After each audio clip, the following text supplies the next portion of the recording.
Perfect, okay. अब एकदम शांति रखो थोड़ी सी और मेरी भी बात सुन लो, है ना।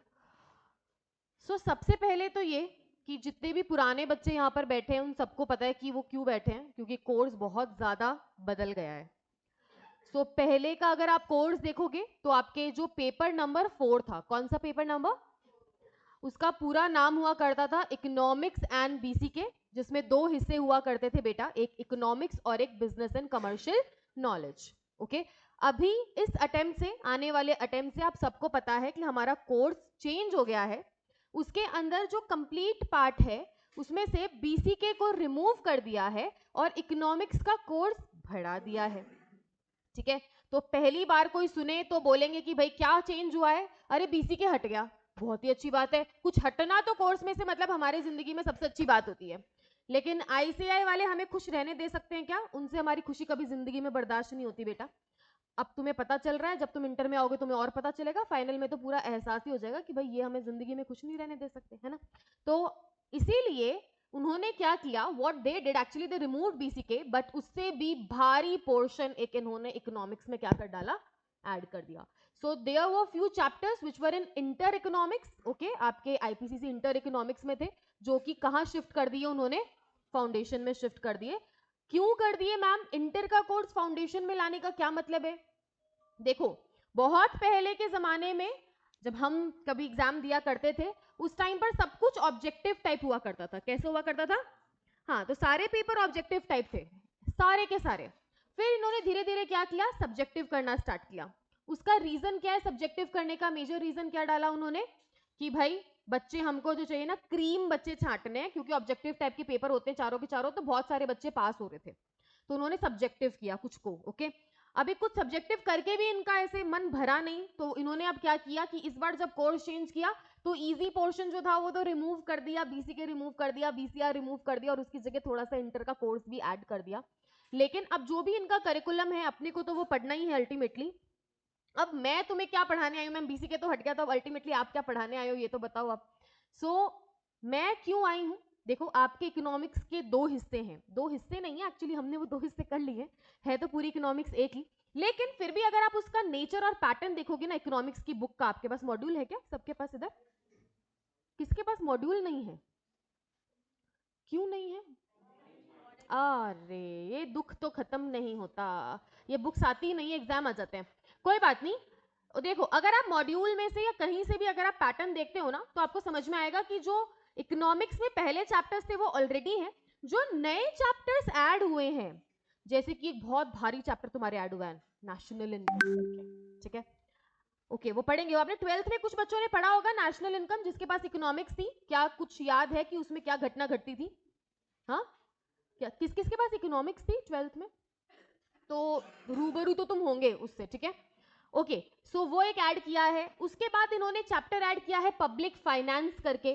तो मतलब जो चैप्टर्स इन्होंने ऐड किए ना वो काफी ज्यादा क्या है, मतलब थोड़े से थ्योरेटिकल भी हैं, जैसे नेशनल इनकम तो कंप्लीटली प्रैक्टिकल चैप्टर है, उसमें तो अपन सब कुछ मैथमेटिक्स करने वाले हैं, लेकिन बहुत सारी थ्योरी भी ऐड करी है। ओके, अब थ्योरी ऐड करने का बहुत सारा फायदा है और बहुत सारा नुकसान भी है। ठीक है, थियरी ऐड करने का फायदा क्या है कि ठीक है यार, ज्यादा जिसको मैथमेटिक्स अच्छी नहीं लगती है, जिसको ना कैलकुलेशंस अच्छे नहीं लगते, उसके लिए अच्छा है, पढ़ लो और नंबर ले आओ। लेकिन नुकसान क्या होता है, क्योंकि ऑब्जेक्टिव टाइप पेपर है, इसीलिए पता नहीं किधर से क्या क्वेश्चन बन जाएगा थियरी के अंदर से, तो अगर आप उसको समझोगे नहीं, उसके बेस पर नहीं जाओगे, तो शायद आपके ऊपर ऊपर से जाएंगे फिर जो एमसीक्यूज आएंगे वो भी। दोनों प्रॉज एंड कॉन्स हर चीज के यहाँ पर है। मैं क्या पढ़ाने वाली हूँ ये बता देती हूँ। आपका जो चैप्टर नंबर 5 तक का पोर्शन है वो मैम ले रहे हैं ऑलरेडी। तुम्हारे कितने चैप्टर्स हो गए उसमें? चल रहा है, कौन सा चल रहा है? नंबर बोलना यार। अच्छा, the first chapter is going on second. देखो, वाओ, ठीक है। वो मैम आपको साइमल्टेनियसली करा रही है। मैं आपको चैप्टर नंबर 6 से करवाऊंगी, मतलब जो मेजर पोर्शन है आपका, जो नेशनल इनकम से लेकर एंड तक का पोर्शन है, वो सारा अपन साथ में मिलकर करेंगे। ठीक है, बेटा बहुत मेजर पोर्शन उन्होंने ऐड किया है 6 से 10। आप देखोगे तो जो मटेरियल है ना उसमें the number of pages are extreme. तो मैंने एक कोशिश ये करी है कि मैंने आपके लिए नोट्स बनाए हैं, अभी तो एक ही चैप्टर के बनाए हैं। उससे क्या होगा, आपके मॉड्यूल में ना बहुत अनाप शनाप दिया हुआ है, मतलब जो बिना काम का है ना वो भी बहुत सारा कुछ दिया हुआ है, उतना पढ़ने की आपको मतलब नीड भी नहीं है, और सेकेंडली उतना पढ़ोगे अगर आप तो 100 पेज का एक चैप्टर है, so that is too much to study for a student की एक चैप्टर 100 पेज का, तो यार पढ़ाना पढ़ना दोनों ही बहुत ही मुश्किल वाली बात है, ठीक है। So what I have done, मैंने हर चैप्टर के छोटे छोटे नोट्स बनाए हैं, उसमें से जो भी काम की बातें रिमूव कम किया है, लेकिन जो एकदम ही एब्सर्ड था ना, एब्सर्ड मतलब जो एकदम ही फालतू था, वो ऑलमोस्ट रिमूव कर दिया है। वो नोट्स तुम्हारे आ जाते हैं, वो तुमको अभी मैं चैप्टर वाइज नोट्स दूंगी, ठीक है, एक साथ सारे नोट्स देखो, मेरे भी बनाना मेरे लिए भी थोड़ा आराम से मैं बनाऊंगी धीरे धीरे, तो मैं चैप्टर वाइज तुमको नोट्स देती जाऊंगी, जो करना है उसके पहले पहले वैसा, और तुम उसको कलेक्ट करते जाओगे, सिंपल सी बात ये है। तो ये तो अपने पढ़ाने का एक बात होगी। दूसरी बात ये, चैप्टर नंबर 7 अपन स्टार्ट करेंगे पहले, नेशनल इनकम बाद में करेंगे, पहले नहीं करेंगे, वरना क्या होता है ना कि ठीक है पहले ऐसे बच्चों को स्टार्टिंग में थोड़ा इजी रखना जरूरी है, हाँ, तो इसीलिए चैप्टर 7 से अपन शुरू करेंगे, चैप्टर 6 देखते हैं कब करेंगे। चैप्टर 7 आपका जिसका नाम है पब्लिक फाइनेंस, आपके क्यों नहीं चल रहा है, मैं अभी देखती हूँ थोड़ा सा इसको, लेकिन ठीक है अभी फ्लो खराब नहीं करेंगे अपन। सो चैप्टर नंबर 7 जो है आपका पब्लिक फाइनेंस के नाम से, वो अपन स्टार्ट करेंगे। पब्लिक फाइनेंस के चैप्टर में भी इन्होंने क्या किया है, इन्होंने हर चैप्टर में यूनिट्स बना दी। इन्होंने क्या किया, इन्होंने ये नहीं बोला कि 13 चैप्टर है 14 चैप्टर है, इन्होंने 7वें चैप्टर में 4 यूनिट बना दी, समझ पा रहे हो, जैसे कि चैप्टर नंबर 7 है, ओके, चैप्टर नंबर 7 है, चैप्टर नंबर 7 एक बार फिर से इसको ऑन ऑफ करके ट्राई करना ना अगर होता है तो। अगर चैप्टर नंबर 7 है तो चैप्टर नंबर 7 में भी कितनी यूनिट्स है अंदर, 4, समझ में आ रहा है, चैप्टर नंबर 7 में भी 4 यूनिट्स है।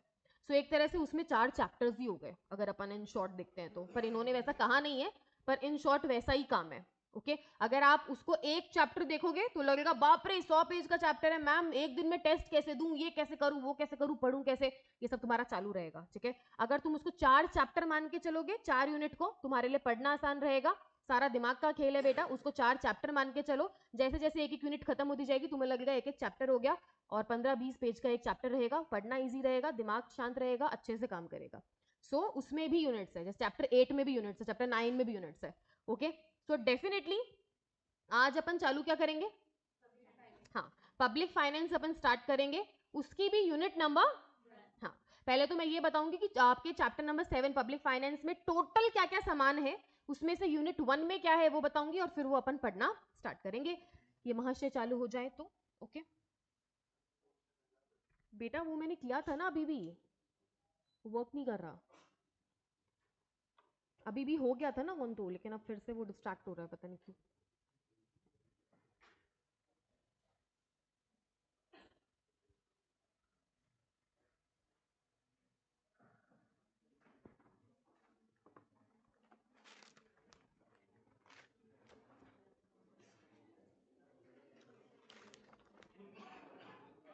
देखो यार, थ्योरी है चैप्टर नंबर 7, तो तुम्हें मेरा साथ बहुत ज्यादा देना पड़ेगा। मैम साथ हम कैसे दें, तो मेरी सुनना बस, ओके, सुनकर तुम मेरा साथ दे सकते हो, बातें मुझे बीच बीच में चाहिए नहीं, क्योंकि क्या होता है ना, तुम एक जना बात करता है, साइड के 4 जने डिस्ट्रैक्ट होते हैं, 4 डिस्ट्रैक्ट होते हैं, तो फिर उससे क्या मेरे को मेरे बोलने की फ्लो में बहुत दिक्कत आती है, और मेरे को ना क्लास में कुछ भी चलता है मैं खुद ही बहुत पंचायती करती हूँ, मैं खुद ही बहुत बातें करती हूँ बच्चों से, लेकिन मैं जब कुछ पढ़ा रही हूँ उसके बीच में मेरा फ्लो खराब हुआ हुआ मेरे थोड़ा सा टॉलरेंस लेवल से आउट हो जाता है, क्योंकि फिर वो मेरा फ्लो बनना बड़ा मुश्किल हो जाता है वापस से। सो ये आप गलती बिल्कुल नहीं करोगे, बीच में बातें नहीं करोगे, जब मैं बात करूंगी तो खूब सारी बातें तुम भी करना, खूब सारी बातें मैं भी करूंगी, पढ़ाने के बीच में नहीं करेंगे बस, ओके। जितना लाइट तुम लेके चलोगे उतना ही ज्यादा, जितना मतलब सिंसियरली तुम पढ़ोगे उतना लाइट मैं लेके चल पाऊंगी सब्जेक्ट को, अदरवाइज तुम्हें बहुत भारी लगेगा फिर, ओके। चलो धन्यवाद, कुछ तो चालू हो रहा है।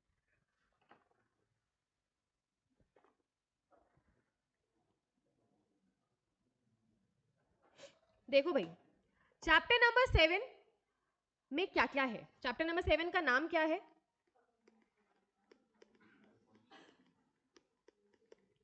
Public finance. पब्लिक फाइनेंस का मतलब क्या होता है, पहले तो सिंपल सी एक लाइन में मुझे ये बता दो, पब्लिक फाइनेंस का मतलब क्या हो सकता है। मैम पहली बार जिंदगी में देख रहे हैं शब्द क्या है ना, नहीं तुमने देखा हुआ है, सुना भी हुआ है, तुम्हें याद नहीं है, बस तुम बताओ क्या हो सकता है। हाँ, पब्लिक फाइनेंस का मतलब क्या है, इस शब्द का मतलब पता चलेगा तो आगे बढ़ेंगे ना चैप्टर में, क्या पढ़ाऊं मैं तुमको, हाँ, अच्छा सबको पता है सरकार के पास बहुत पैसा है ना, बहुत पैसे वाली सरकार है अपनी, ठीक है, पर पैसा कहीं से तो आ रहा है और सरकार कह रही है हम बहुत खर्चा कर रहे हैं भाई, ऑब्वियसली बात है, ये बना रहे हैं, ये बना रहे हैं, ऐसा कर रहे हैं, ये डेवलपमेंट कर रहे हैं, तो खर्चा तो कर ही रहे हैं, कह तो रहे हैं, ओके।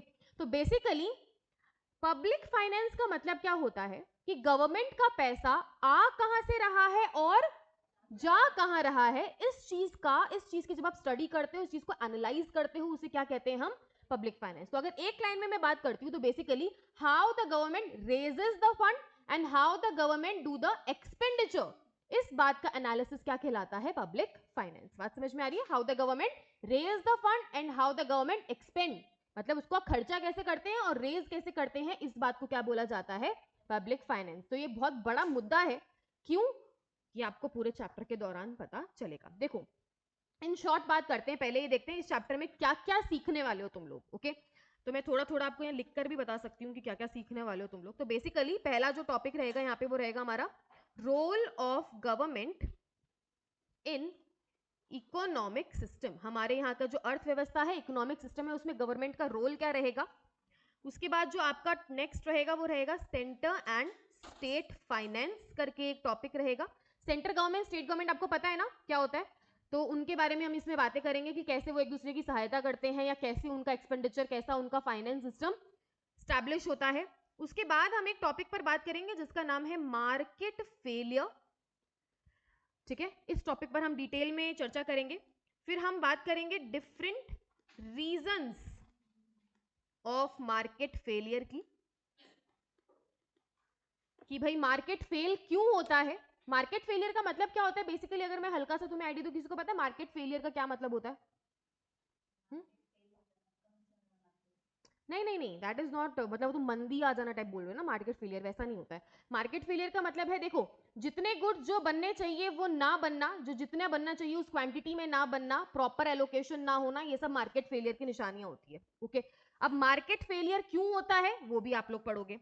उसके बाद आप लोग नेक्स्ट क्या बात पढ़ोगे यहाँ पे, various steps taken by government for reducing market failure. भाई मार्केट फेलियर बुरी चीज है, अब इसको कम करने के लिए गवर्नमेंट जो काम करेगी वो हम पढ़ेंगे। उसके बाद आप लोग पढ़ोगे वेरियस बजट कॉन्सेप्ट्स। क्या पढ़ोगे, ये बजट कॉन्सेप्ट पता है ना तुम्हें क्या होता है, बजट जो हमारे अभी आता है फरवरी में, यार अभी आके गया ना, हाँ बजट, बजट क्या होता है, क्या बताते क्या है बजट में, इस साल सरकार का इतने लाख करोड़ का बजट है, इसमें से इतना खर्चा एग्रीकल्चर वालों के लिए करेंगे, इतना इंडस्ट्रियल सेक्टर के लिए करेंगे, इतना इसके लिए करेंगे, इतना उसके लिए करेंगे, ओके। ये सारा कहां पे डिफाइन होता है, बजट में डिफाइन होता है, ओके, जो हमारी फाइनेंस मिनिस्टर बजट पढ़ के सुनाती है ना भाई, ओके। तो बेसिकली बजट के बारे में आप लोग बात करोगे। उसके बाद आप नीड ऑफ बजट के बारे में बात करोगे। उसके बाद आप बात करोगे, एक शब्द आपने सुना होगा कभी लाइफ में, फिस्कल पॉलिसीज, सुना है क्या, फिस्कल पॉलिसीज, ओके, आपके टैक्सेशन से रिगार्डिंग अपन कुछ बात करेंगे इसके अंदर, फिस्कल पॉलिसी। उसके बाद आप बात करोगे various instruments of fiscal policies का। उसके बाद आप बात करोगे लिमिटेशन ऑफ फिस्कल पॉलिसीज। तो ये सारे टॉपिक्स आप लोग पढ़ने वाले हो चैप्टर नंबर 7 में। अब इन टॉपिक्स के अंदर से अगर मैं थोड़ा सा कट शॉर्ट करती हूँ, तो ये तो है आपकी यूनिट नंबर 1, ठीक है। मार्केट फेलियर्स के सारे टॉपिक आते हैं आपकी यूनिट नंबर 2 में, बजट के आपके सारे टॉपिक्स आते हैं आपके यूनिट नंबर 3 में, और फिस्कल पॉलिसीज के जो टॉपिक्स है वो आपके आते हैं यूनिट नंबर 4 में। आपको बात समझ में आएगा, ये पीछे बातें नहीं चाहिए मुझे, ओके।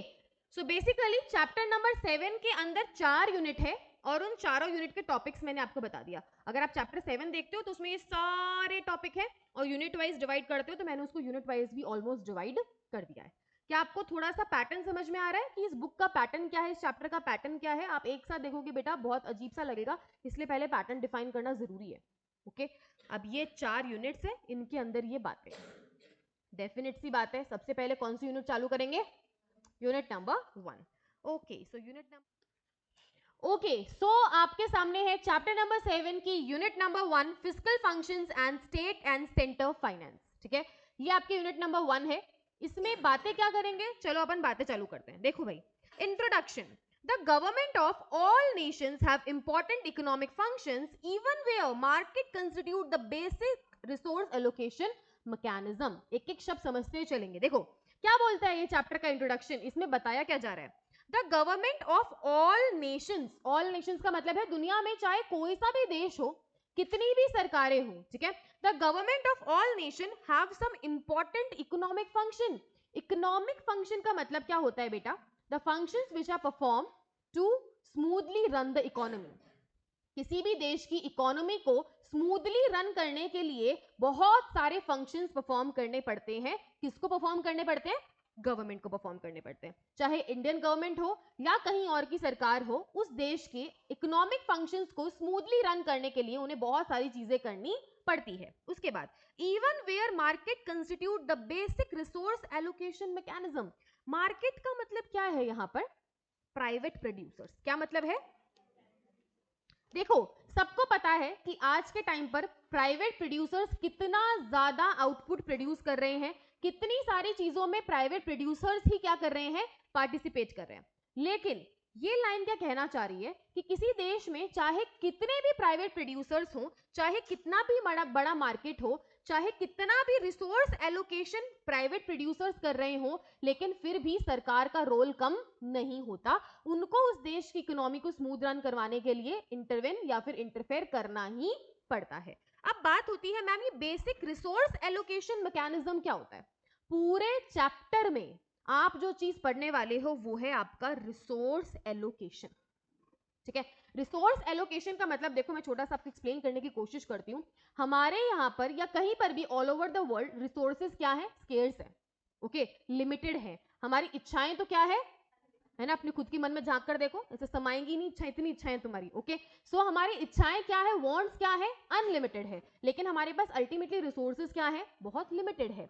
इसीलिए एलोकेट करना जरूरी होता है। अरे यार जमीन तो इतनी है, अब इस पर मैं गेहूं उगाऊं कि राइस उगाऊं कि फ्रूट्स लगाऊं कि वेजिटेबल्स लगाऊं, वो तो मेरा क्या रहेगा, डिसीजन रहेगा। रिसोर्सेज क्या है, लिमिटेड है, ओके। इसीलिए उनको एलोकेट करना जरूरी है कि यार कौन सी चीज किस चीज के लिए इस्तेमाल होनी चाहिए। तो ये काम चाहे कितना भी बड़ा मार्केट हो, चाहे कितने भी प्राइवेट प्रोड्यूसर्स हो, लेकिन इस काम के लिए गवर्नमेंट को इंटरवेन करना ही पड़ेगा। बात समझ में आ रही है, यही बात यहां पर एक्सप्लेन करी जाएगी। उसके बाद लेकिन सबसे primary goal of the state, state का मतलब कोई राज्य नहीं है यहाँ पे, स्टेट का मतलब है हमारी कंट्री, ठीक है। The primary goal of any government of any state is to promote the general welfare of the society. देखो यार सीधी सी बात है, अगर आप बोलोगे सरकार का रोल क्या है तो क्या बोला जाएगा, वेलफेयर ऑफ सोसाइटी। हालांकि बहुत सारे काम करती है, लेकिन एक सबसे बड़ा गोल जो होता है वो क्या होता है उसका, welfare of society. Welfare of society का मतलब है उन लोगों का हित करना जो आपके देश में रह रहे हैं, okay. So welfare of society.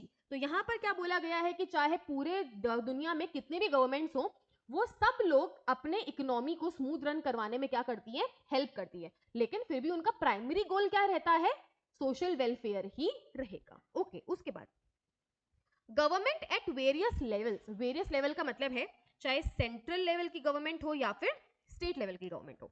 So government at various level involve in several operation for running the state. For example the government raises the money from various sources. देखो ये क्या बोल रहे हैं कि चाहे स्टेट की सरकार हो चाहे सेंटर की सरकार हो, भाई साहब बहुत सारे फंक्शंस परफॉर्म करती है। जैसे कि बहुत सारी जगह से पैसा रेज करती है। कैसे कैसे पैसा रेज होता है बोलो, हाँ, सबसे पहला जैसे कि टैक्सेशन के थ्रू मनी रेज करती है। तुम्हें पता है बहुत सारी पेनल्टीज भी गवर्नमेंट लगाती है जब कोई गलती करता है तो उस पर, तो वो भी एक पैसा रेज करने का क्या हो गया, वे हो गया। उसके बाद कोई गवर्नमेंट की चीज यूज करते हो तो आपको फीस पे करनी पड़ती है। तो चाहे टैक्स के थ्रू, चाहे फीस के थ्रू, चाहे किसी पेनल्टी के थ्रू, वो क्या करती है, मनी रेज करती है। और क्या क्या करती है भाई सरकारें, बोलती तो है कि हम बहुत सारा क्या करते हैं, खर्चा करते हैं। जैसे कि रोड बना रहे हैं या कोई इंफ्रास्ट्रक्चर क्रिएट कर रहे हैं, किसी चीज की फैसिलिटी दे रहे हैं, तो वो क्या करती है, खर्चा भी कर रही है। Consumes goods and services. क्या सरकार गुड्स एंड सर्विसेज कंज्यूम नहीं करती? अगर आज ये मानो सरकार कोई बिल्डिंग बना रही है या सरकार कोई रोड बना रही है, तो क्या उसमें वो लोग कोई मटेरियल कंज्यूम नहीं कर रहे, कर ही रहे हैं। एम्प्लॉयज मतलब आपके यहाँ पे जो लेबर्स है उनको कंज्यूम नहीं कर रहे हैं, कर रहे हैं। सारे फैक्टर्स ऑफ प्रोडक्शन को क्या कर रहे हैं, कंज्यूम कर रहे हैं। और क्या करती है? मनी बोरो करती है, पता है ना, सरकार बहुत पैसा लेती है पब्लिक से, बोरो करती है भाई, पब्लिक डेट अपन जिसको बोलते हैं, है ना, तो पब्लिक से पैसा लेती है, दूसरे देशों की सरकार से पैसा लेती है, वर्ल्ड बैंक से पैसा लेती है, ओके, सो बहुत सारा पैसा बोरो भी करती है, लोगों को एम्प्लॉयमेंट देती है, और बहुत सारे ऐसे की इंस्टीट्यूशंस है, मतलब ऐसे कुछ काम है जो सिर्फ गवर्नमेंट ही करती है। सो गवर्नमेंट ऐसा नहीं है कि खाली सोशल वेलफेयर में लगी हुई है, उसके साथ साथ there are so many works जो वो कर रही है। जैसे कि क्या एग्जांपल दी इन्होंने यहाँ पे? पैसा रेज करना, खर्चा करना, और क्या बोला? गुड्स एंड सर्विसेज को कंज्यूम करना, मनी बोरो करना, लोगों को एम्प्लॉयमेंट देना, और बहुत सारे अदर की इंस्टीट्यूशंस वाले काम करना। उसके बाद आवाज नहीं आनी चाहिए, जिधर से भी आ रही है। The government also establish and administer rules and regulation and put in place policies concerning all aspect of life of people, but some matters still go unregulated. क्या कहती है ये लाइन? कि कितनी भी रेगुलेशन गवर्नमेंट लगा ले, अभी भी कुछ ऐसे मैटर है जिस पर कोई भी रेगुलेशन नहीं है, ना प्राइवेट लोगों की ना ही सरकारी, कुछ चीजें एकदम अनरेगुलेटेड काम कर रही है।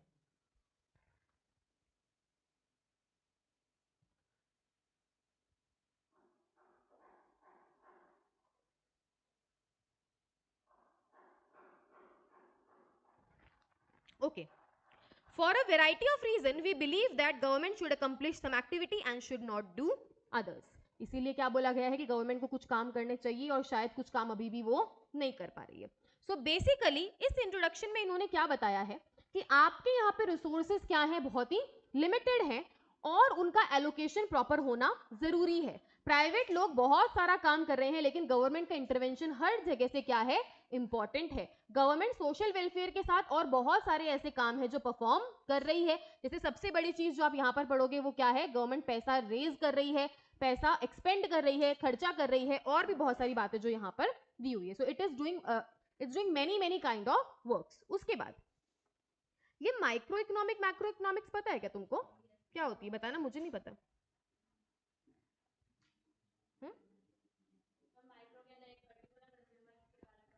हम्म और ओके, सो मैक्रो इकोनॉमिक्स में बेसिकली हम जब ओवरऑल बात करते हैं, पूरी कंट्री को जो चीज एक साथ इफेक्ट करती है, उस तरह की जब हम बात करते हैं तो वो किस चीज का हिस्सा होता है? Macro economics. ये तो पता है ना, किसको नहीं पता? बातें करने वाले बच्चों को नहीं पता क्या? हाँ, तो होपफुली आपके नोट्स आ गए हैं। Thank you so much.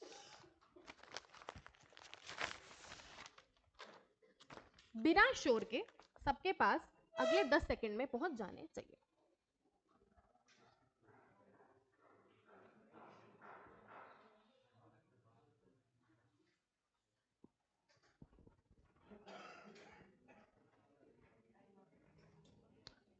Okay, 10 seconds you have. वाह, ये बातें तुम्हें बड़ी जल्दी पकड़ में आती है, हैं? और जो तुम्हें पढ़ाया जाता है वो तुम्हें पकड़ में नहीं आता जल्दी। जल्दी जल्दी जल्दी।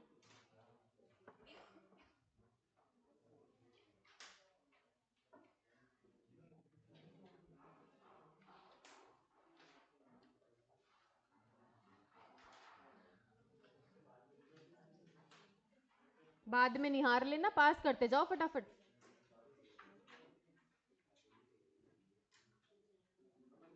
क्यों?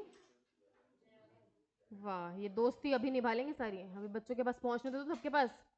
नोट्स कम पड़ेंगे, उधर पड़े तो देना पहले वहां पे।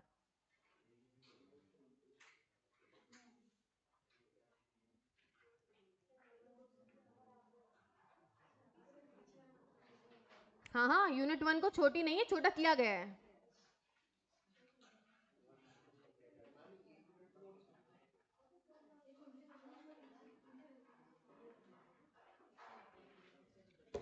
ओके, किसके पास नहीं पहुंचे? हाँ ले लो ऐसे, बाकी सबके को मिल गए। At least you have one. Okay, चलो आगे की बात करेंगे भाई। देखो, macro economic goals for any nation. Macro economics का मतलब है वो सारी चीजें जो सबको एक तरह से ओवरऑल इफेक्ट करती है। अगर आप मैक्रो इकोनॉमिक्स के पर्सपेक्टिव से देखते हो तो किसी भी नेशन के 3 गोल्स होते हैं। पहला गोल क्या है? Economic growth. मेरे साथ बोलो, पहला गोल क्या है? दूसरा बोलो, हाई लेवल ऑफ एम्प्लॉयमेंट। और तीसरा क्या है? देखो किसी भी राज्य का, किसी भी देश का 3 ऑब्जेक्टिव होते हैं इकोनॉमिक्स को लेकर बेसिकली। पहले, मेरा देश की क्या होती रहे, इकोनॉमिक ग्रोथ। इकोनॉमिक ग्रोथ का मतलब क्या होता है मैं बताती हूँ। जो आपकी रेट ऑफ जीडीपी है या आपका इंक्रीज इन जीडीपी है, वो हमेशा ना आपकी रेट ऑफ पॉपुलेशन से क्या होना चाहिए, ज्यादा होना चाहिए। जिस हद से आपकी पॉपुलेशन बढ़ रही है और जिस रेट से आपका जीडीपी बढ़ रहा है, वो हमेशा जीडीपी वाली रेट क्या होनी चाहिए, ज्यादा होनी चाहिए। तो ही आप क्या बोलोगे, मेरा देश क्या कर रहा है, ग्रो। डेवलप तो मैं अभी भी नहीं बोल रही, मैं क्या बोल रही हूँ, देश क्या कर रहा है, ग्रो कर रहा है। पहला ऑब्जेक्टिव मेरे मैक्रो इकोनॉमिक्स का क्या है, देश के इकोनॉमिक ग्रोथ। ये मैं एक्सप्लेन करने के लिए बताया मैंने खाली आपको ये, कि ग्रोथ का मतलब क्या होता है, हमारी जीडीपी हमेशा हमारी रेट ऑफ पॉपुलेशन से क्या होनी चाहिए, ज्यादा होनी चाहिए, वो इकोनॉमिक ग्रोथ है।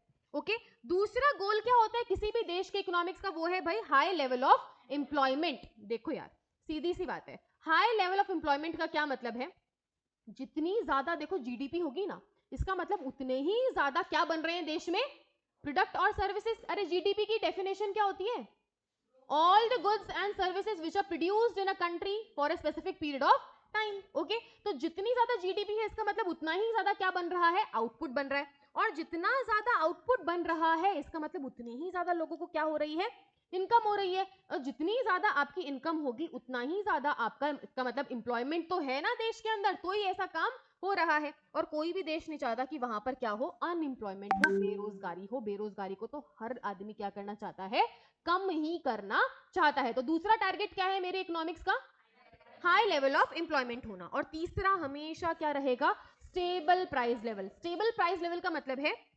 Neither inflation but nor deflation.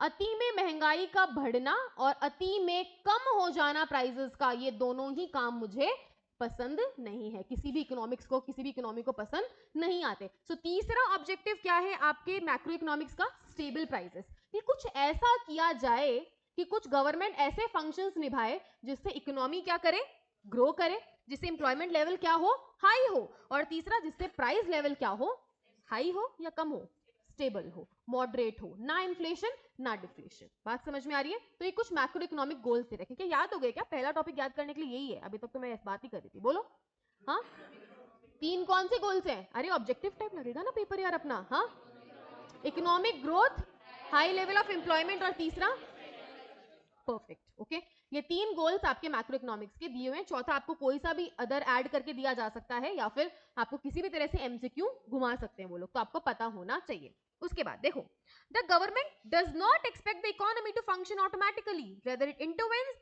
Them to direct them to function in particular direction. अब ये जितने भी गोल्स इसने बोले हैं मुझे अचीव करने हैं, ये बेचारी पूरी इकोनॉमी अपने आप कैसे अचीव करेगी, उसको किसी की तो सहायता की जरूरत पड़ेगी ना। और सहायता करने आएगा कौन, सरकार, उन्हीं का भाई दायित्व है। उसके बाद, such intervention on the part of government is based on the belief of the objective of economic system and the role of government is to improve the well-being of individual and household. Obvious ही बात है, हमारे देश के लोगों की well being किसके हाथ में है, गवर्नमेंट के हाथ में है। इसीलिए उनका इस चीज में इंटरफेयर करना बनता है। उनको इस चीज में इंटरफेयर करना ही पड़ेगा, तभी आपके ये तीनों मैक्रो इकोनॉमिक के गोल क्या हो पाएंगे, अचीव हो पाएंगे। हम अकेले ये चीज अचीव कभी भी नहीं कर सकते। लेकिन उसके बाद अब फाइनली ये लोग जो टॉपिक है आपके मेन टॉपिक जो है वो स्टार्ट कर रहे हैं। यहाँ पे क्या बोलते हैं, the role of government in an economic system. देखो यार, अलग अलग ऑथर्स हैं, अलग अलग बातें करते हैं। कुछ ऑथर्स कहते हैं कि यार गवर्नमेंट का रोल बहुत ही लिमिटेड होना चाहिए, है ना।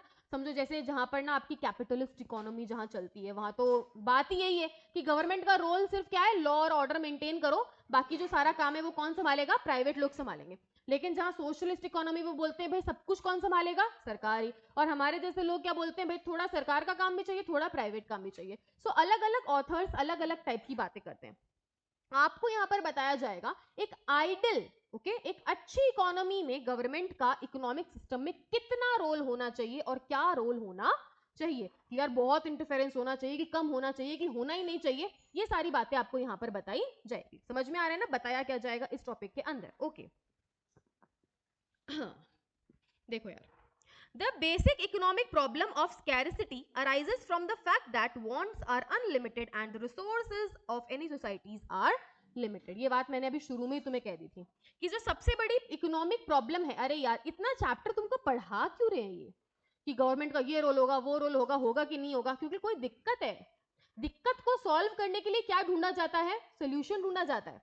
तो प्रॉब्लम क्या है, स्कैरसिटी ऑफ रिसोर्सेज, रिसोर्सेज क्या है, लिमिटेड है, वांट्स क्या है, अनलिमिटेड है। इसी इक्वेशन को, इसी प्रॉब्लम को क्या करना है, सॉल्व करना है। उसके बाद consequently an economy cannot produce all economic goods and services that its member desire to have, कि भाई इतने करोड़ों की, अरबों की आबादी है, वो जो जो चीजें चाहते हैं वो एक इकोनॉमी अकेली प्रोड्यूस कभी भी नहीं कर सकती। उसके बाद therefore an economic system by which a society makes decision about allocating resources, एक मिनट, allocating resources, ये बोलते हैं यही सबसे मेजर कारण है जिसके कारण क्या शब्द इंट्रोड्यूस किया जाता है, allocation of resources to produce product and about distributing those products should exist to answer the basic question such as what to produce, how to produce, for whom to produce and how much resources should be set apart to ensure the growth of productive capacity।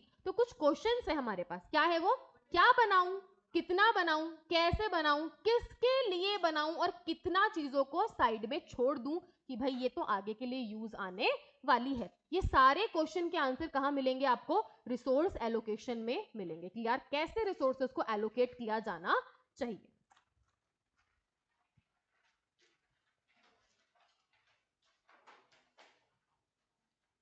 अब देखो, ये आगे का topic चालू करने से पहले मैं तुम्हें एक चीज वापस से रिकॉल करा दूं। यहाँ पे ना हम लोग दो ऑथर्स की बात करेंगे। एक बंदे का नाम है एडम स्मिथ, क्या नाम है, इसकी तो जरा सी बात करेंगे, इसकी बात करके इसको भूल जाएंगे, इसने जो बोला है बस वो खाली उतना ही। जो मेन बंदा है जिसकी बात पूरी की पूरी आपके इस चैप्टर में करी हुई है उसका नाम है, अच्छा मैंने ये हाईलाइट भी किया है, रिचर्ड मसग्रेव। किसकी बात करी गई है, रिचर्ड मसग्रेव की। देखो एडम स्मिथ और रिचर्ड मसग्रेव दोनों ऑपोजिट थॉट के आदमी हैं, ठीक है, एकदम ऑपोजिट थॉट से दोनों का। एडम स्मिथ क्या बोलेगा कि गवर्नमेंट का रोल जरा सा होना चाहिए, ज्यादा बीच में मुझे अड़चन नहीं चाहिए उसकी, ओके। आपका जो रिचर्ड मसग्रेव है वो बोलेगा कि नहीं, गवर्नमेंट का रोल बहुत ज्यादा होना चाहिए, और उसी की बात को पूरे चैप्टर में डिफाइन करा गया है। तो थोड़ी सी बात पहले किसकी करेंगे अपन, एडम स्मिथ की करेंगे, फिर तो पूरे चैप्टर में रिचर्ड मसग्रेव की ही बात अपने को करनी है। देखो क्या बोलता है एडम स्मिथ, पहले तो we have three type of economic system, ये मुझे बताने की बिल्कुल भी जरूरत नहीं है, capitalism, socialism, mixed economy, each with different degrees of state intervention in the economic activity. ये तीनों को डिफरेंशिएट करने का बेसिस ही क्या है, गवर्नमेंट का इंटरफेरेंस कितना है। कैपिटलिज्म में सबसे कम है, सोशलिज्म में बहुत ज्यादा है, मिक्स्ड के अंदर बराबर सा है, ओके। देखो Adam Smith is often described as a bold advocate of free markets and minimal governmental activity. Bold advocate का मतलब क्या होता है यार, वो एक ही चीज की वकालत करता है, क्या वकालत करता है कि जो भी फ्री मार्केट्स का मतलब क्या होता है, ये जो आपका कैपिटलिज्म में होता है ना, the market which is run by demand and supply, okay. तो ये बोलता है कि जो मार्केट है वो हमेशा फ्री मार्केट होना चाहिए, डिमांड सप्लाई पर चलना चाहिए, गवर्नमेंट एक्टिविटी क्या होनी चाहिए, मिनिमम होनी चाहिए। Smith believe that government's role in society should be limited but well defined, कम होना चाहिए लेकिन अच्छा होना चाहिए। Smith saw an important resource allocation role for the government. अब स्मिथ ने क्या क्या रोल बताए हैं सरकार की इकोनॉमी में, ये बोलता है सरकार आप एक तो नेशनल डिफेंस का काम कर लो, क्योंकि वो और कोई नहीं कर सकता, वो प्राइवेट के हाथों में डिफेंस थोड़ी दे सकते हैं, देश का पता चला कहां कहां क्या क्या हो रहा है समझ में नहीं आएगा अपने को, ओके। तो नेशनल डिफेंस का काम एडम स्मिथ बोलता है किसका होना चाहिए, सरकार का होना चाहिए। दूसरा काम जो वो सरकार का बताना चाह रहा है वो है लॉ एंड ऑर्डर, देश के अंदर न्याय कानून को बनाए रखना भी किसका काम होना चाहिए, सरकार का होना चाहिए। और तीसरा बोलता है जो ये पब्लिक इंस्टीट्यूशन और पब्लिक वर्क्स है ना, इसका मतलब पता है क्या होता है, जो किसी एक का नहीं होता, जैसे कि road, bridges, okay, water, electricity, जो किसी एक का नहीं है, जो सबका है, इस तरह के काम भी किसके होने चाहिए, गवर्नमेंट के। जैसे इन्होंने बोला road, bridges, canals, harbour, postal system, भाई जिसमें प्राइवेट सेक्टर एफिशिएंटली काम नहीं कर सकता कभी भी, वो हमेशा किसके होने चाहिए। तो बस ये बोल रहा है ये तीन काम सरकार के होने चाहिए, कौन कौन से, नेशनल डिफेंस के काम, लॉ और ऑर्डर का काम, और पब्लिक वर्क्स, ये किसके होने चाहिए, सरकार के। तो ये तो इतना ही रोल चाहता है सरकार का। लेकिन हमारे जिसकी हम बात कर रहे हैं उसका नाम क्या है, रिचर्ड मसग्रेव। इन्होंने किताब लिखी थी, इसको हाईलाइट कर लो भाई, एमसीक्यू के अंदर कुछ भी पूछ सकते हैं, ओके। सो एक बुक लिखी थी जिसका नाम था the theory of public, year क्या है, नाम ईयर भी याद करना है क्या, हाँ पूरे में एक ही तो बुक का नाम दे रखा है खाली। तो ईयर क्या है? यस। तो उसमें उन्होंने एक बुक लिखी the theory of public finance, जिसमें उन्होंने एक स्ट्रक्चर इंट्रोड्यूस किया, उसका नाम दिया 3 ब्रांच टेक्सोनॉमी। क्या नाम दिया? हाँ, कि गवर्नमेंट के रोल 3 हिस्सों में बांट रहा हूं। कितने हिस्सों में बांट रहा हूं? 3 हिस्सों में बांट रहा हूं। Musgrave believed that the conceptual purposes, the functions of government are to be separated into 3. पहला फंक्शन बोल रहा है, बोलते जाओ। दूसरा फंक्शन बोलता है इनकम डिस्ट्रीब्यूशन, और तीसरा फंक्शन बोलता है मैक्रो इकोनॉमिक स्टेबलाइजेशन। थोड़ा सा शॉर्ट में बोलती हूँ। पहला फंक्शन इसने बोला सरकार का सबसे मेजर रोल है रिसोर्स को एलोकेट करना, कि कौन सी चीज कितनी बननी चाहिए, कैसे बननी चाहिए, कौन बनाएगा, किसके लिए बनाएगा, इस चीज का एलोकेशन करना, रिसोर्स एलोकेशन, ताकि वो एफिशिएंटली यूज हो। देखो रिसोर्स एलोकेशन हम लोग कर क्यों रहे हैं? हाँ हाँ ठीक है, कोई ऑब्जेक्टिव भी तो होगा ना, ठीक है, वो लिमिटेड है दैट, इसलिए तो रिसोर्स एलोकेशन हो रहा है, लेकिन उसके पीछे उसका मकसद क्या है? अगर रिसोर्स एलोकेशन प्रॉपर नहीं होगा तो क्या रिसोर्सेज वेस्ट होंगे? डेफिनेटली होंगे।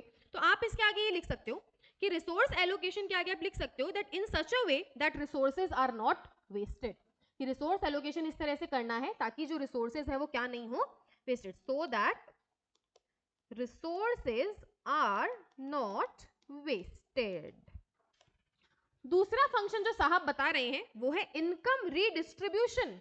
अरे इनकम रीडिस्ट्रीब्यूशन क्या होता है? इक्वालिटी मेंटेन करने के लिए। देखो इनकम रीडिस्ट्रीब्यूशन अगर नहीं होगा तो जो रिच है वो और रिच बनता जाएगा, जो पुअर है वो और पुअर बनता जाएगा, और ये गैप बढ़ता ही जाएगा। इसीलिए थोड़ा उस ऊपर वालों से पैसा लेकर थोड़ा नीचे ट्रांसफर करना बहुत जरूरी है, इनकम को रीडिस्ट्रीब्यूट करना बहुत नेसेसरी है, otherwise the gap can not be filled any time. कैसे करती है सरकार इनकम रिडिस्ट्रीब्यूशन? यस एग्जैक्टली, आप जो रिच इनकम, जो मतलब पैसे वालों की जो बेसिकली इनकम है, ये जो टैक्स स्लैब्स बनाए गए हैं उनसे क्या ले रहे हो आप? टैक्स ले रहे हो। जो गरीब लोग हैं उनको क्या दे रहे हो? सब्सिडी दे रहे हो, टैक्स बेनिफिट्स दे रहे हो, ओके, अलाउंसेस दे रहे हो, ग्रांट्स दे रहे हो, ये सब क्या है? इनकम डिस्ट्रीब्यूशन है। अरे उनको जो सब्सिडी मिल रही है या उनको जो फ्री में सामान मिल रहा है वो किसके पैसों से मिल रहा है? अरे वो टैक्स से पैसा आ रहा है उससे मिल रहा है, और कहां से मिल रहा है? तो ये क्या होता है? Income redistribution. उनका पैसा लेके किधर ट्रांसफर कर दिया? जिसको जरूरत है, ओके, ताकि देश में क्या बनी रहे? इक्वालिटी बनी रहे। हालांकि इस बात के बहुत प्रोज एंड कॉन्स हैं, वो मैं भी जानती हूँ, आप भी जानते हैं, और अपन डिस्कस भी करेंगे कि यार ऐसे हर बार अच्छा नहीं लगता है, ठीक है, लेकिन ये चीज मेंटेन करना जरूरी है। क्यों? क्योंकि ना एक बार अगर आदमी किसी कैटेगरी में पहुंच जाता है ना तो फिर उसको ग्रो करना बहुत आसान है, लेकिन नीचे वाले को ऊपर आना बहुत ही मुश्किल हो जाता है। इसीलिए इक्वालिटी मेंटेन करना जरूरी है। तो इसीलिए सेकंड उन्होंने जो रोल बताया कि सरकार को रिसोर्स तो एलोकेट करना ही है, पर दूसरा बहुत मेजर काम करना है देश में, वो क्या है? इनकम को। और ये और कोई नहीं कर सकता। तुम एक बात बताओ, सरकार अगर टैक्स नहीं लगाएगी या सरकार अगर टैक्स नहीं लेगी तो क्या रिचर सेक्शन पुअर सेक्शन की हेल्प करेगा अपने मन से? बहुत कम, बहुत कम। जो अभी हो रही है उसका 0.001% भी हेल्प नहीं जाएगी। इसीलिए वो गैप क्या होता रहेगा? बढ़ता रहेगा। तो ये काम सिर्फ कौन कर सकता है? गवर्नमेंट ही कर सकती है। सो ये income redistribution, so that income is distributed in a fair way and inequality can be reduced. बात समझ में आ गई? उसके बाद तीसरा फंक्शन जो उसने बताया वो क्या है? Macro economic stabilisation. Basically price को क्या रखना? स्टेबल रखना, ना देश में ज्यादा इन्फ्लेशन आने देना, ना ज्यादा डिफ्लेशन आने देना। ये जितने भी समझो आपका एम्प्लॉयमेंट को मेंटेन करके रखना, आपकी जो मॉनेटरी पॉलिसीज है, बैंक रेट वगैरह होती है, इनको स्टेबल करके रखना, ताकि प्राइसेस क्या होती रहे? स्टेबल चलती रहे, ज्यादा उतार चढ़ाव, फ्रीक्वेंट चेंजेस आपके नहीं आने चाहिए मैक्रो इकोनॉमिक वेरिएबल्स के अंदर।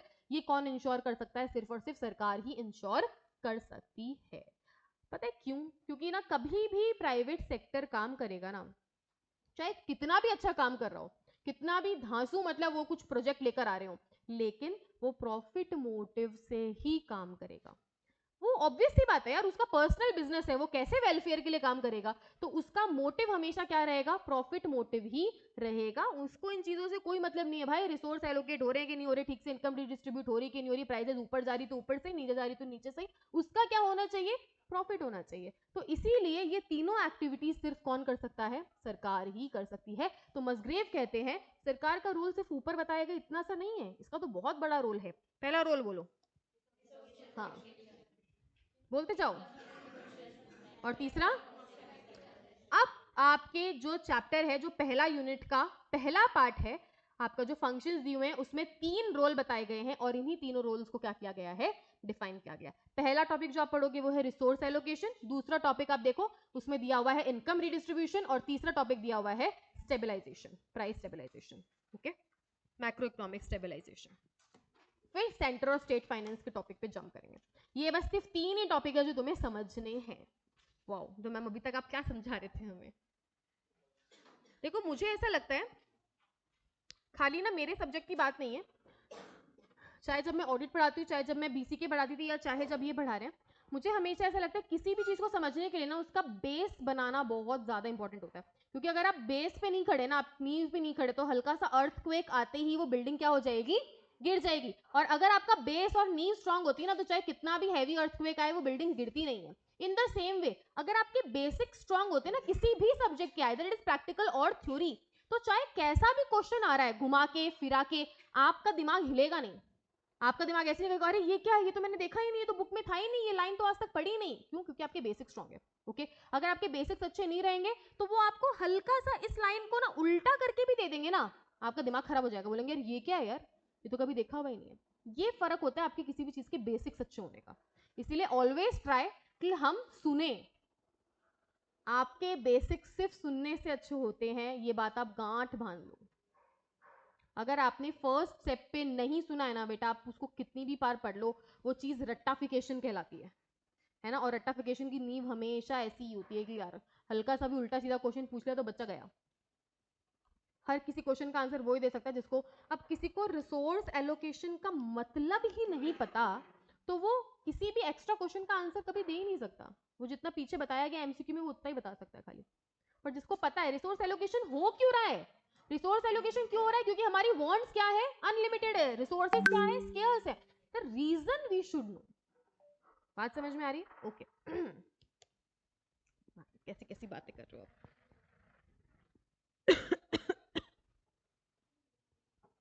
क्या हुआ, क्या हुआ पुनीत? हाँ बता बता, हाँ बता बता, अब सब चालू हो जाएंगे, बता बता बता, हाँ बता ना। किस किस को लगता है कि ना इस बार हमारा डेफिनेटली हो जाएगा? काफी कोर्स कर लिया ना तुमने अभी, तो मैं तो बहुत लेट आई हूँ। नहीं काफी नहीं किया, कितना किया है? फिर तो आई एम ऑन टाइम। आपका ये तो बहुत अच्छे से खत्म हो जाएगा क्योंकि साइमल्टेनियस चल रहा है ना, फर्स्ट पार्ट सेकंड पार्ट, सो एक साथ खत्म होगा इकोनॉमिक्स को। कौन सा सब्जेक्ट सबसे अच्छा लग रहा है नए वाले बच्चों को? चेंजेस बहुत ज्यादा लग रहे हैं तुम्हें पुराने वालों को? अकाउंट्स में चेंजेस ज्यादा है? कुछ है अकाउंट्स में है ऐसा? हाँ ओके, लॉ में there are no changes. I think law में कोई खास वो बीसीआर हट गया है, दैट्स अ मेन चेंज। बाकी एडिशन हुआ है क्या? क्या एडिशन हुआ है? नेगोशिएबल ऐड किया है, और हुआ है चेंज, ठीक है। एंड देन मैथ्स में, चलो तो थोड़े थोड़े होंगे, छोटे मोटे होंगे, मैंने सुना है मेजर नहीं है कुछ भी। और आपके जैसे इसमें तो भर भर की है। ओके क्या हुआ? अभी तुम्हें लग रहा होगा ना, जिसने बीसी के पढ़ी उसको तो लग रहा होगा यार वो कितना लाइट था और कितना अच्छा था, अब ये क्या है पता नहीं। हाँ वो जब आई वॉज ऑल्सो स्टडिंग, तो मुझे भी ये लग रहा था कि यार बच्चे जो कर चुके हैं उनको तो एक बार, जो जिनके लिए नया है उनके लिए डजेंट मैटर, उनके लिए जो है वो यही है। पर जो पहले वाली चीज देख चुके हैं वो कंपेयर करेंगे तो उनको लगेगा कि यार ये तो नहीं होना चाहिए था। लेकिन एक बात बताऊं, कोई फर्क नहीं पड़ता है, ठीक है? क्यों नहीं पड़ता है? क्योंकि नए नए क्वेश्चन फ्रेम होंगे, तो एक बार तो मुझे लगता है कि एक्स्ट्राऑर्डिनरी टेढ़े क्वेश्चन गिरने के चांसेस कम ही है। क्या हुआ जो आज तो मेरे को एक अलग ही काम पे लगा दिया है। एकदम ही ऐसा मेरी क्लास में बहुत बार घटता रहता है। मेरी क्लास में क्यों घटता है मुझे पता नहीं। सबको ऐसा ही लगता है कि मेरी क्लास में होता है। ओके जैसे कि ना जब मैं ऑडिट ले रही थी, अभी मेरा लास्ट बैच जो ऑडिट का खत्म हुआ है, उसके अंदर स्टार्टिंग में कभी मेरा माइक ऑफ रहता था, कभी ऑन करना मैं भूल जाती थी, और कभी लिटरली मतलब मैं माइक लेना ही भूल जाती थी। तो लेक्चर जाता था इतना शानदार, अरे मैंने क्या बोला यार, मुझे लगता था वाह आज तो मजा आ गया। फिर मैं जाके देखती रिकॉर्डिंग, आवाज क्यों नहीं आ रही है, मैम अपने माइक ही नहीं ऑन किया। अरे यार, तो it always happen with me कि जब भी मेरा लेक्चर ऐसे कभी अच्छा जाता है ना, तो कुछ ना कुछ ये जिंदगी में भी ऐसे ही होता है अपने साथ। जब हमको लगता है कि यार अब हम अच्छा परफॉर्म कर रहे हैं, तब एक ऐसी चीज सामने आएगी, बोलेंगे अब परफॉर्म करो बेटा, है ना। So these things always happen, this life. तो जो बच्चे अभी रिपीट भी कर रहे हैं, उनको जो भी लग रहा है साइड कर दो, कुछ भी लगाए, ये बातें नहीं, कुछ भी लगाने की नीड नहीं है, ठीक है, क्योंकि यही लाइफ है। आपको आपकी तरह से रास्ते नहीं मिलते, कभी भी नहीं मिलते, ठीक है।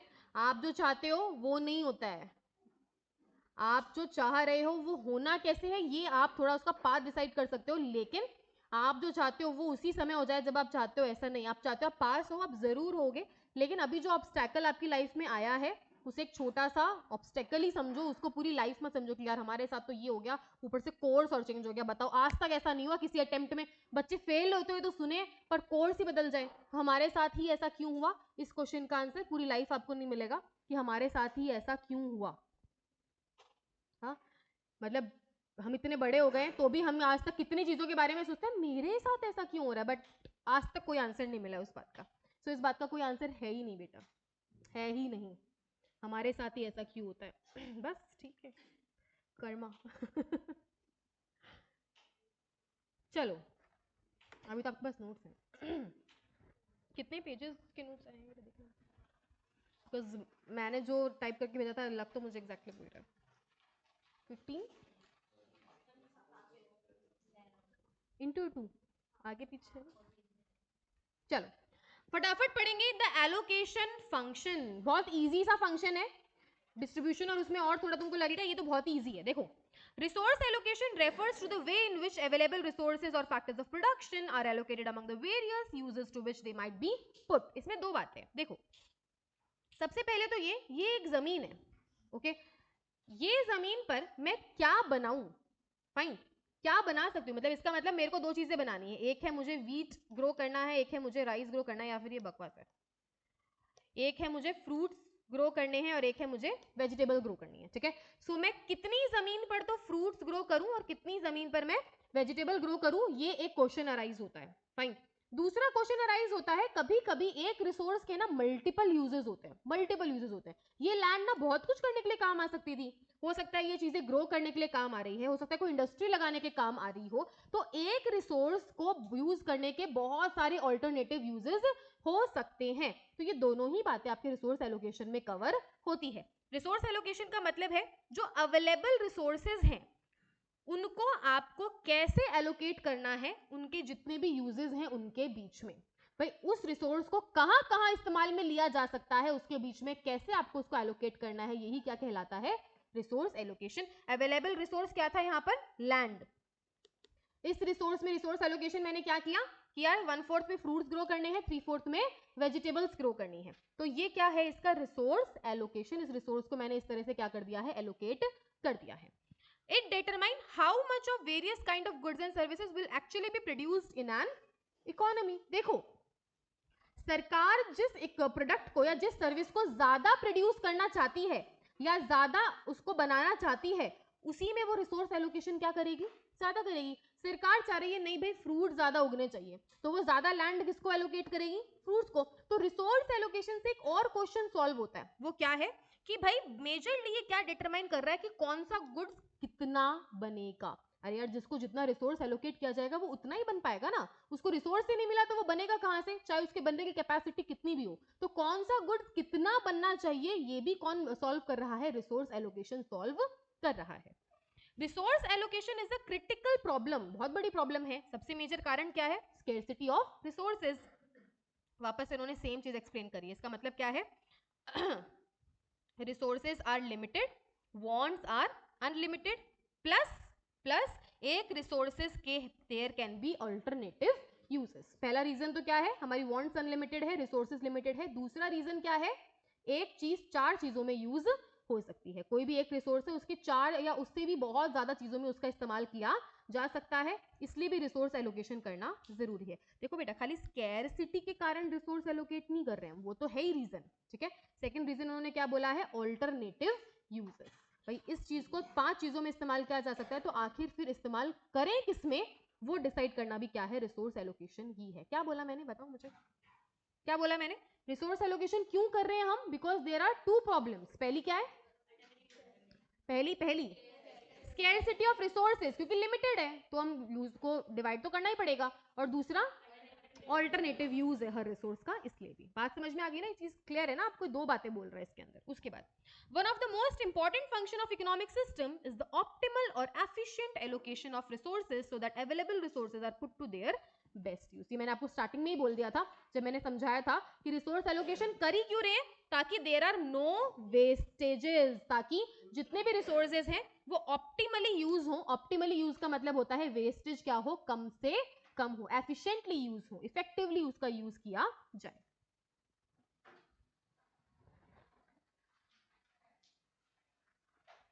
देखो, the private sector resource allocation is characterized by market supply and demand and price mechanism as determined by the consumer sovereignty and producer profit motive.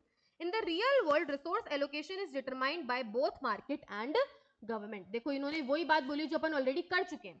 ये क्या बोल रहे हैं, प्राइवेट सेक्टर अगर रिसोर्स एलोकेशन करने लग गया ना, तो फिर वो तो सिर्फ क्या करेगा, अपने प्रॉफिट मोटिव को देखकर ही वो चीज एलोकेट करेगा। इसीलिए रियल वर्ल्ड में रिसोर्स एलोकेशन मार्केट का मतलब है प्राइवेट लोगों के साथ साथ कौन करता है, गवर्नमेंट साथ में करती है, क्योंकि वो तो हमेशा प्रॉफिट मोटिव से ही काम करेंगे। इसीलिए मार्केट का मतलब है private producers. Okay, so private producers के साथ साथ गवर्नमेंट को भी वो काम करना पड़ेगा।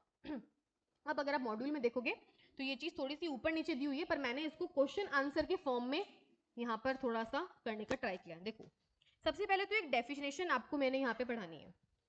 पहला क्या है, एलोकेटिव एफिशिएंसी। पढ़ो ये डेफिनेशन, कोई पढ़ो, कौन पढ़ेगा, पढ़ो।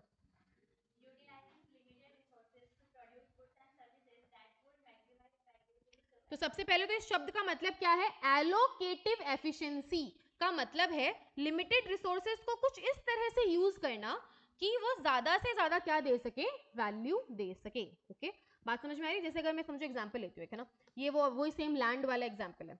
भाई अगर मैं दिमाग लगा के उस पर क्या कर रही हूँ, उसका एलोकेशन कर रही हूँ, तो मुझे पता है अगर इसमें 1/4 में फ्रूट्स और 3/4 में वेजिटेबल ग्रो होगी तो इससे ना 4 करोड़ की वैल्यू निकल कर आ सकती है। पर मैंने बिना सोचे समझे एलोकेट कर दिया। लोग कह रहे हैं कि नहीं यार, फ्रूट्स ही फ्रूट्स आप क्या करो, ग्रो करो। अब मैंने क्या करा, 3/4 किसको दे दिया, फ्रूट्स को, 1/4 किसको दे दिया, वेजिटेबल्स को। अब जो वैल्यू निकल कर आ रही है वो है 1 करोड़ इस पर्टिकुलर रिसोर्स से। रिसोर्स तो वही है, लेकिन उसका एलोकेशन गलत होने से क्या हो गया, उसका फुल्ली वैल्यू निकल कर नहीं आई। तो आपका एलोकेटिव एफिशिएंसी का मतलब है रिसोर्सेज को इस तरह से यूज करना कि उसमें से ज्यादा वैल्यू निकल कर आ सके।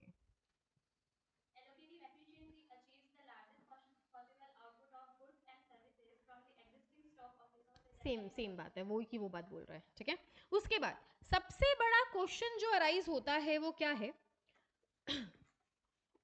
why do market fail to give the right answer to the question as to how the resources can be efficiently utilized and what good should be produced in what quantity? देखो एक काम करेंगे, ये वाला question और answer ना अपन लोग दोनों नेक्स्ट क्लास में करेंगे। क्यों, जस्ट कल से आपकी इतनी शॉर्ट क्लास नहीं होगी, पहली बात तो ये। आज यहाँ पे क्यों रोक रही, क्योंकि आपकी फर्स्ट क्लास है, आप इतना भी एब्जॉर्ब कर लो तो एक बार बहुत बड़ी बात है, ठीक है। मेरी तो पहली है ना यार। हाँ अच्छा, ये शॉर्ट नहीं थी ये कह रहे हो, ठीक है। आज एक बार इतना ही स्टॉप करेंगे अपन।